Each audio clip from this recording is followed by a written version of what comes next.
Okay, so first thing I'm going to do is rip the paper into some strips, make a neat pile of those ripped strips. That's important so that once my hands get wet, I don't have to worry about going in. I rip with the grain of the paper. Get some nice rips if I go with the grain, and try to get manageable sizes that will fit within your fingers. I take my time. I can stack up layers of paper, so it makes it a little easier to rip them, and I try to stay neat. I spend a little time prepping before I do anything else with the paper mache. Then head over to the metal cabinet, which you can see behind me. Here's a close-up, and grab a bowl and grab your paper mache paste. Find a flat surface for you where you can pour out the paste, and you only need to pour out a little bit, about a ½ inch in the bottom of the bowl, and then you may return the glue, make sure it's capped tightly, and bring the bowl back to your desk. Once I am at my desk, I'm going to take the little strips and I want to dip the strips into the glue. Make sure that I use my 2 fingers to swipe off any excess paper mache paste into the bowl.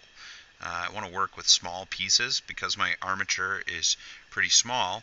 I'm going to rip off really tiny, like fingernail size pieces, and apply them, and I take a moment with each piece to smooth out all the sides. It's better to rip than to cut because the ripped edges of the paper will seal down better than a cut edge. I'm going to now do this, and I'm going to apply the paper strips covering the armature. Each time I grab a new strip, I'm going to dip it into the glue.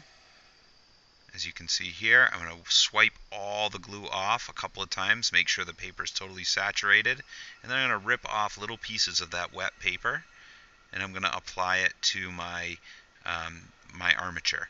Notice that I have a piece of paper under the sculpture.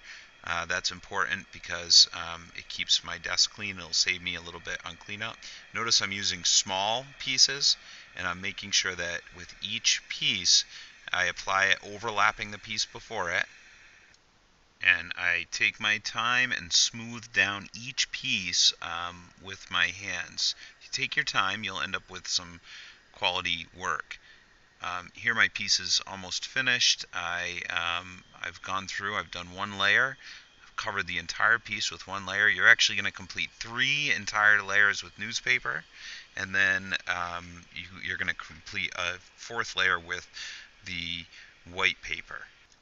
I should be able to get 1 or 2 complete layers done per class, depending on the size of my armature. If your first layer isn't done drying, that's fine. You can go ahead right ahead with the 2nd layer. It'll have time to dry overnight.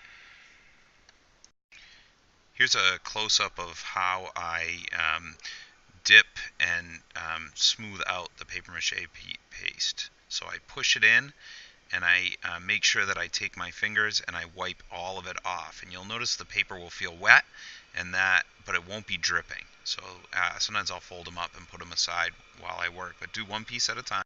At the end of class, I'm going to take my bowl and very carefully pour it back, any excess back into the container. You can see I'm taking my fingers here and just wiping the inside of the bowl and wiping that into the container carefully, and that way we're not wasting anything because it needs to be in an airtight container. Cap it up and put it back on the shelf. Finally, I need to bring my bowl over to the sink and use my hands to carefully wash out any